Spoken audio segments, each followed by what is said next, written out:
Hello सभी को, स्वागत है फाइनेंस ऑप्टिमाइज में, जहां हम मुश्किल फाइनेंशियल कॉन्सेप्ट्स को सिंपल और रिलेटेबल बनाते हैं। मैं हूं आपका होस्ट शुभम, एक पैशनेट फाइनेंस एंथुसियस्ट जो ये मानता है कि हर इंडियन घर के लिए फाइनेंशियल लिटरेसी बहुत जरूरी है।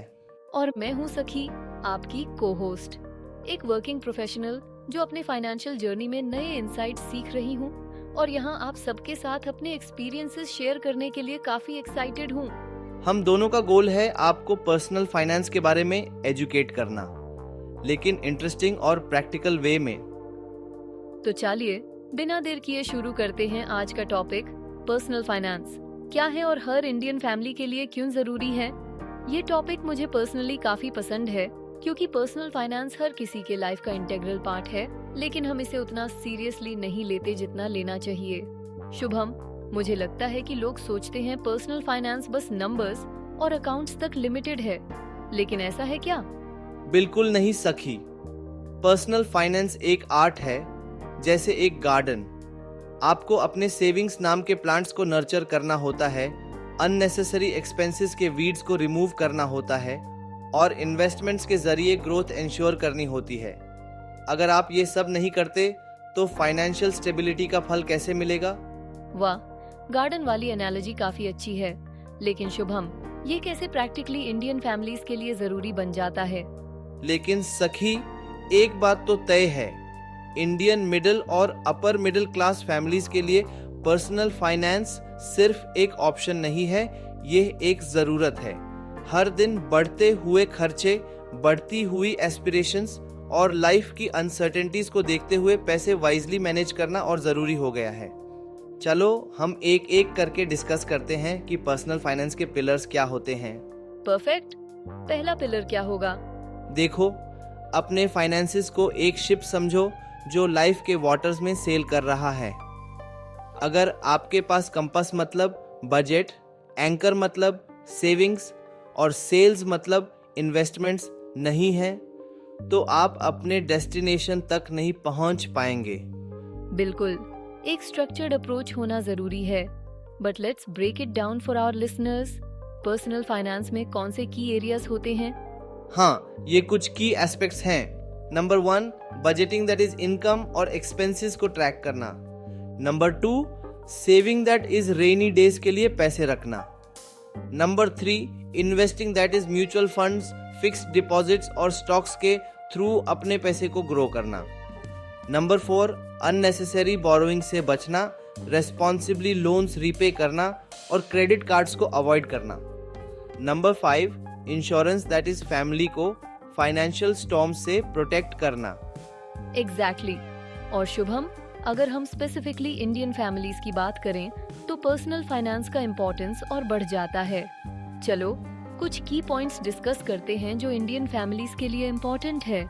सखी, इंडियन फैमिलीज काफी यूनिक होती हैं। Let me give you relatable examples. पहला है managing rising expenses. School fees, health care bills, ये सब हर साल बढ़ते हैं। अगर फाइनेंशियल प्लानिंग ना हो तो आप खुद को पीटर को रॉब करने और पॉल को पे करने वाली सिचुएशन में पाएंगे। हाँ, एग्जैक्टली। मुझे लगता है budgeting is the key here.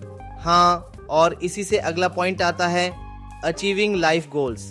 सोचिए, एक ड्रीम होम खरीदना या किड्स के लिए बेस्ट एजुकेशन अरेंज करना, ये सब पर्सनल फाइनेंस के बिना मुश्किल है। एब्सोल्युटली। और इमरजेंसीज के लिए भी तो प्लान जरूरी होता है, राइट? बिल्कुल। Building an emergency fund is crucial. Life unpredictable है। एक्सपर्ट्स कहते हैं कि आपके पास कम से कम 6 महीने के एक्सपेंसेस का रिजर्व होना चाहिए। सही बात है, लेकिन लोन्स और क्रेडिट कार्ड्स का क्या? वो कैसे हैंडल करें? Good question. पर्सनल फाइनेंस आपको डेट ट्रैप से बचाता है। क्रेडिट कार्ड्स और लोन्स टेम्पटिंग लगते हैं, लेकिन अगर रिस्पॉन्सिबली मैनेज ना किया जाए तो ये बोझ बन जाते हैं। And finally, growing your wealth, right? Yes, wealth को ग्रो करना भी जरूरी है। आइडल पैसा स्टैग्नेंट पानी की तरह होता है, उसे वाइजली इन्वेस्ट करके ग्रो करना चाहिए ताकि इन्फ्लेशन के इफेक्ट्स को बीट किया जा सके। सखी, एक और जरूरी बात है, गलतियों से बचना, जैसे अपनी औकात से ज्यादा खर्च करना, इन्वेस्टमेंट्स को टालना और इंश्योरेंस को नजरअंदाज करना। ये सब चीजें हमारी फाइनेंशियल हेल्थ को अफेक्ट कर सकती हैं। ओके शुभम, अब प्रैक्टिकल बात करते हैं। लिसनर्स अपने पर्सनल फाइनेंस को मैनेज करने के लिए क्या एक्शनेबल स्टेप्स ले सकते हैं? जरूर, ये स्टेप्स सिंपल हैं। पहला है define your financial goals. Short term, medium term और लॉन्ग टर्म गोल्स आइडेंटिफाई करें। For example, short term goal हो सकता है एक स्मार्टफोन खरीदना, मीडियम टर्म एक कार लेना और लॉन्ग टर्म अपना घर बनाना। दूसरा है क्रिएट अ बजट। हर रुपए को ट्रैक करें। वॉलनट या स्पेंडी जैसे ऐप्स का यूज करें और 50-30-20 रूल फॉलो करें। ये 50-30-20 रूल क्या है? वेट एक्सप्लेन करता हूँ। 50% जरूरी चीजों के लिए जैसे कि रेंट और ग्रोसरीज, 30% वांट्स के लिए जैसे कि मूवीज और डाइनिंग आउट, और रिमेनिंग 20% सेविंग्स और इन्वेस्टमेंट्स के लिए। नाइस, आपने अच्छे से एक्सप्लेन किया। आई होप हमारे लिसनर्स इन वैल्यूएबल टिप्स को नोट डाउन कर रहे होंगे। चलिए अब नेक्स्ट पॉइंट पर चलते हैं। तीसरा है save first spend later, meaning paycheck आते ही पहले सेविंग्स को ऑटोमेट करें। रिकरिंग डिपॉजिट्स या म्यूचुअल फंड SIPs में इन्वेस्ट करें। फोर्थ है इन्वेस्ट वाइजली, मीनिंग इन्वेस्टमेंट्स को रिस्क एपिटाइट के हिसाब से प्लान करें। फॉर एग्जाम्पल, कुछ लो रिस्क इन्वेस्टमेंट्स है fixed deposits, public provident fund और PPF। अगर आप मॉडरेट रिस्क ले सकते हो तो you can invest in mutual funds, और अगर आप हाई रिस्क ले सकते हो तो you can think about stocks. एक इम्पोर्टेंट मैसेज, हम यहाँ सिर्फ इन्वेस्टमेंट्स के सजेशंस दे रहे हैं। हम एडवाइस करते हैं कि कोई भी इन्वेस्टमेंट करने से पहले आप अपनी रिसर्च जरूर कीजिए और अपने रिस्क पर अपनी हार्ड अर्न्ड मनी को इन्वेस्ट कीजिए। शुभम, नेक्स्ट स्टेप क्या है? पांचवा है ensure your future. Term insurance और हेल्थ इंश्योरेंस जरूर लें। ये खर्च नहीं, एक इन्वेस्टमेंट है जो आपकी फैमिली के फ्यूचर को सिक्योर करता है। सिक्स्थ है manage debt responsibly. High interest loans को पहले क्लियर करें और अननेसेसरी बोरोइंग से बचना चाहिए। बहुत अच्छा, लेकिन लिसनर्स को ये भी बताना जरूरी है कि क्या मिस्टेक्स अवॉइड करनी चाहिए। बिल्कुल, कॉमन मिस्टेक्स जैसे कि number 1 living beyond your means, मतलब स्टेटस सिंबल के चक्कर में अपना बैंक बैलेंस ना ड्रेन करें। Number 2 procrastinating investments, late investments शुरू करना कंपाउंडिंग के बेनिफिट्स को मिस करना है।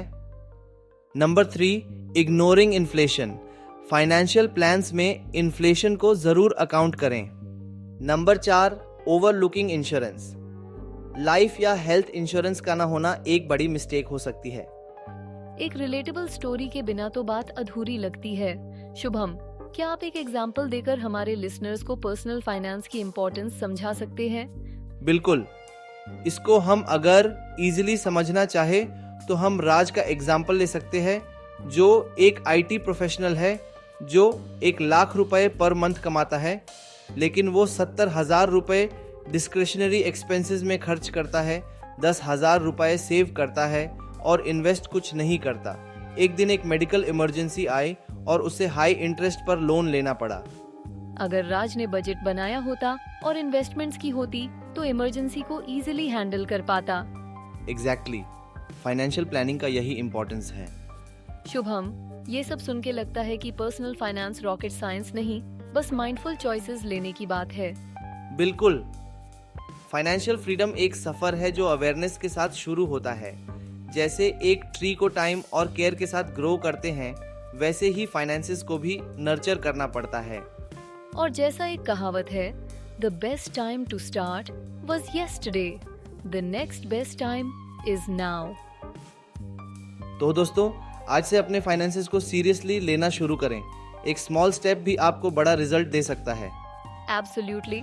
तो फ्रेंड्स, अगर आपको ये पॉडकास्ट यूजफुल लगा तो हमारे चैनल को सब्सक्राइब करें और अपने फ्रेंड्स के साथ शेयर करें। हाँ, और हमारे ब्लॉग फाइनेंस ऑप्टिमाइज पर ज़रूर विजिट करें। वहाँ आपको और भी यूजफुल टिप्स मिलेंगी। और एक्शनेबल टिप्स के लिए हमारे ब्लॉग को जरूर सब्सक्राइब करें। मिलते हैं अगले एपिसोड में। जैसा कि हम फाइनेंस ऑप्टिमाइज में मानते हैं, पैसे की समझ बढ़ाओ और अपनी जिंदगी सुधारो। Thank you for your time today.